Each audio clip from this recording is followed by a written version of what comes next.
Some people are natural-born caregivers. Others find it extremely difficult physically and emotionally. Some do it for a long time and others suddenly become one. It's often not a choice. That is why it's so important to demystify and guide the activity of a caregiver. In Europe, 80% of all care is provided by informal caregivers.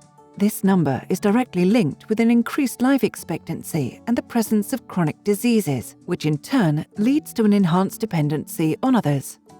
Consequently, the demand for professional caregivers and personal assistants has significantly increased during the past few years, but the level of training of these professionals' profiles remains insufficient, harming the provision of care.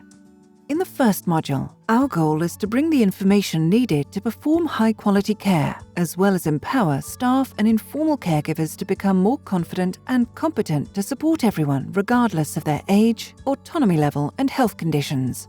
This important step will reflect positively on your physical, psychological, and emotional well-being as a caregiver. This module is divided into 6 submodules. 1. Introduction to care. What is the caregiver's role? What are the characteristics? At the end of this submodule, you'll be able to identify the main concepts related to the activity of caregivers. 2. Basic concepts in caregiving and well-being. Here, you'll learn the concepts and fundamentals of quality of life and well-being. Understanding the caregiver's tasks will help you organize and plan them correctly. 3. Language and communication in caregiving. How can you be able to solve a problem or a conflict? This segment will focus on growing your skills in communication and interpersonal relationships. You will be able to understand communication as a fundamental aspect of the caregiver's activity. 4. Aging process.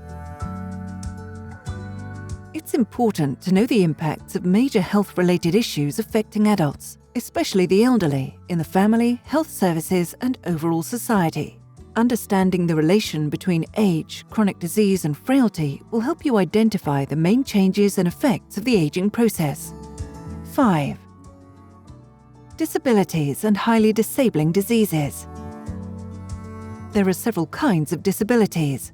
You'll be able to identify and differentiate them, as well as the highly disabling diseases, and understand the concepts of each one. 6. Psychosocial aspects and inclusion. There are psychological risks that influence the caregiver's action, like isolation, social discrimination, and inclusion. In this submodule, you'll be able to recognize them. Conclusion.